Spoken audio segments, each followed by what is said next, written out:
makuru umenye rero dore ngiyo video aba barafindana bakarabona wa muco mu madirishya murimo murayibona imbere yanyu bahageze kare cyane abanyamakuru bose bazindutse bazi ngo barafatisha aba baje kuburana uyu munsi wa none ariko amakuru aravuga ko bashobora kuba bageze ku isaha 12:37 n'amasegonda 43 n'amaserisi 92.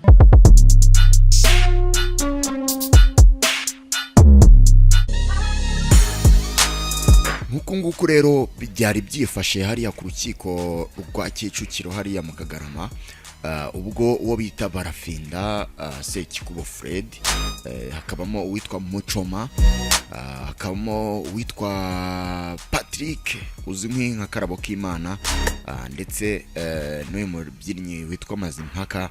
Abangaba rero bakaba ari ukunguku bageze ku rukiko rwa Kicukiro.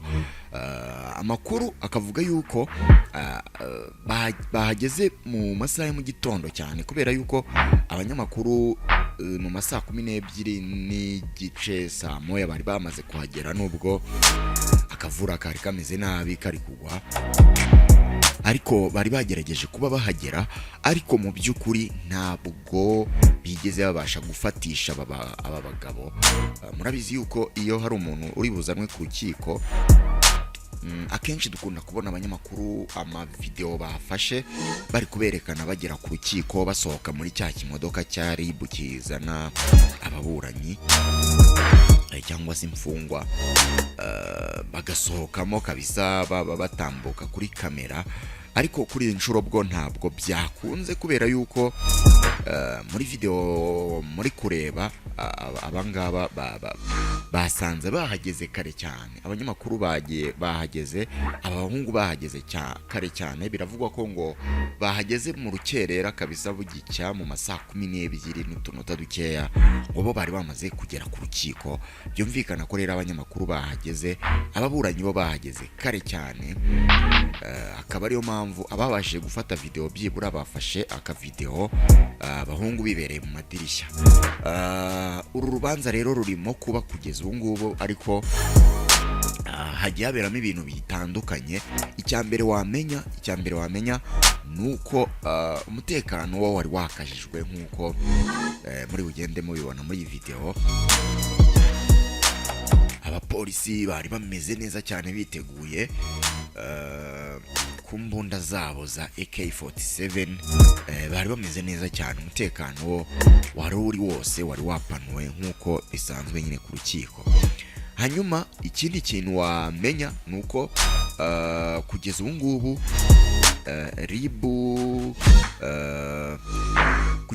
ikindi kintu wamenya nuko uru rubanza ruregwamo abangaba barimo Barafinda na Muchoma nyine kugeza akanya rwamaze kuba rushyirwa mu muhezo.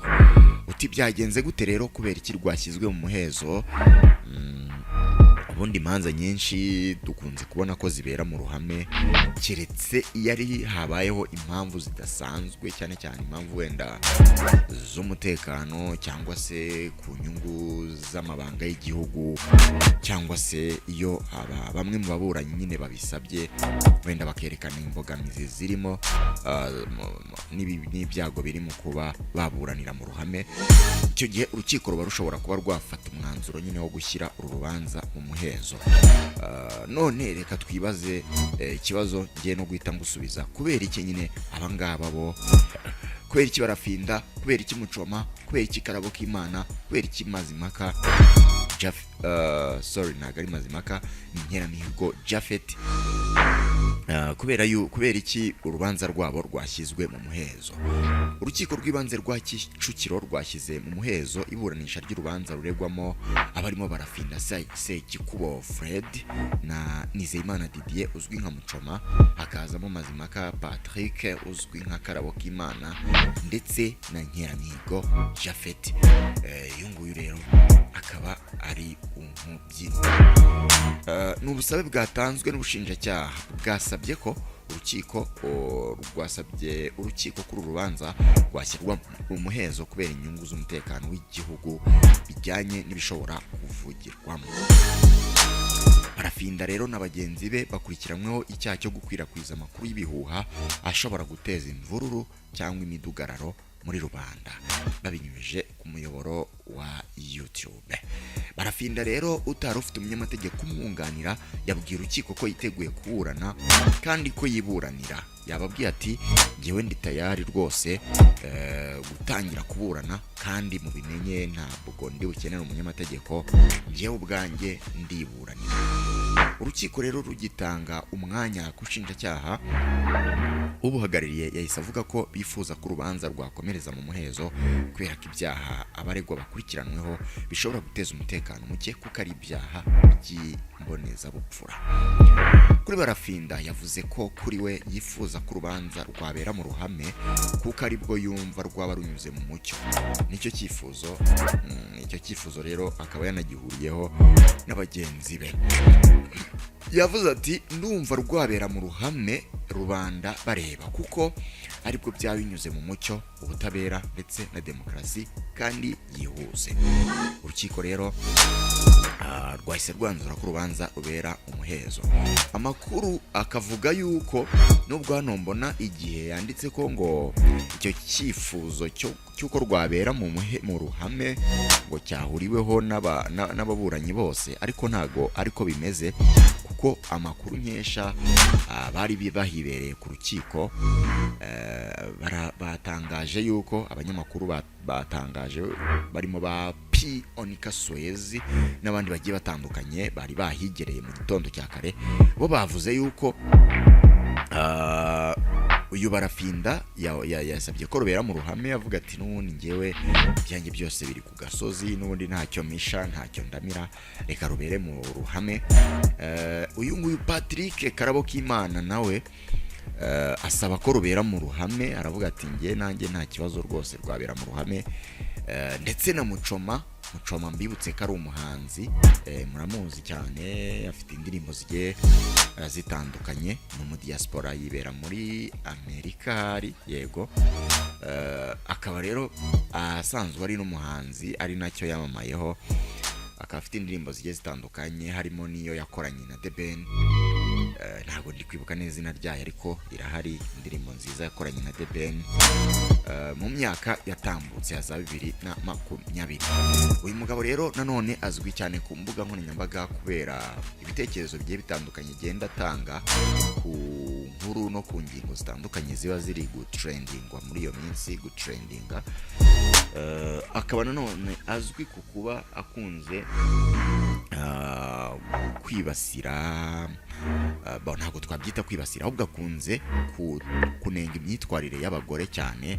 Akunze kugaragaza ko abagore nyine ahanini baba bakurikiye amafaranga mu rugo n'iki, ko nta keza kabo, ibintu nk'ibyo nyine. So rero kuri iyi nshuro nawe yari ari muri urubanza, akaba we nawe yasabye ko rubera mu ruhame. Gusa ngo bigeze kuwitwa kuri wa mubyinnyi witwa Nyiramyigo Japhet, we yasabye ko urubanza rwabera mu muhezo. Yavuze ko rwose yumva yifuza ko rwabera mu muhezo. Ubwo rero urukiko icyifuzo cye ntekereza ko nicyo rwakurikije, ariko ntago wenda rwagendeye ku bitekerezo bye, ahubwo wenda barebye ku nyungu rusange nyine. Ibyasabwe n'ubushinjacyaha nabwo bwari bwasabye ko rubera mu ruhame, kuko rwavugaga ko urubanza rushobora kuvugirwamo ibintu bijyanye n'umutekano w'igihugu, bityo ko byaba byiza rubereye mu ruhame. Nuko nguko rero byagenze, urukiko rwahise rwanzura ko urubanza rubera mu muhezo. Abaregwa rero nkwibutse ko batawe muri yombi ku itariki 29 Mutarama 2026. Ubushinjacyaha bukaba bwagaragaje bwarabagejeje imbere y'urukiko kuri uyu wa kane nyine, kugira ngo baburanishwe kwifungwa n'ifungurwa ry'agateganyo. Nkwibutse ko uyu Barafinda inshuro ebyiri zitandukanye, 2017 yari yatanze kandidatire ye ashaka kwiyamamariza kuba yahangana mu matora y'umukuru w'igihugu, ariko ntibyakunda. Ndetse no mu matora aheruka mu mwaka wa 2024 nabwo murabizi yuko yari yatanze kandidatire yiwe ku mwanya w'umukuru w'igihugu, ariko ntabwo yabashije kwemerwa ntabwo nyine ibisabwa yari yarabyujuje. Uyu mugabo rero yagiye yamenyekanye muri iyo myaka ya 2017 ubwo yavugaga ko ashaka kwiyamamaza, ariko kandi yamenyekanye nk'umuntu ukunda gusetsa cyane, avuga ibintu wumva bidasanzwe bitangaje biri mu rwenya rwinshi, aho avuga ko ari umunyapolitike kandi yatangaga ingingo zigaragaza uburyo ki yayobora igihugu cy'u Rwanda, ariko kumva nyine uburyo bivugamo birasekeje ukuntu, nabyo byatumye yamamara cyane ku mbuga nkoranyambaga. Uyu Patrick Karabokimana we ni umuhanzi, akora n'ibiganiro byayindi byo kuri YouTube nka biriya bya Jitafu n'abanzovu n'abayakamwana, ariko ni n'umuhanzi indirimbo afite izwi cyane niyo yakoranye na Kalise Karasira, ikaba yarakunzwe cyane. Naho uyu Japhet we nabikubwiye ko ari umubyinnyi nk'aba ba General Benda na ba Titi Brown n'abandi. So rero ubwo ngubwo nuko byagenze, urubanza rwashyizwe mu muhezo. Gusa turakomeza tubakurikiranire hano kuri Peto TV Show, turakomeza tubakurikiranire ibiri kubera muri uru rubanza. Ubwo imyanzuro iraza gufatirwamo nayo yindi turaza kugaruka hano tuyibagezeho. Wakoze cyane kudukurikira hano kuri Peto TV Show, kora subscribe kugira ngo tujye tubana mu biganiro n'amakuru byacu bigezweho bya buri munsi.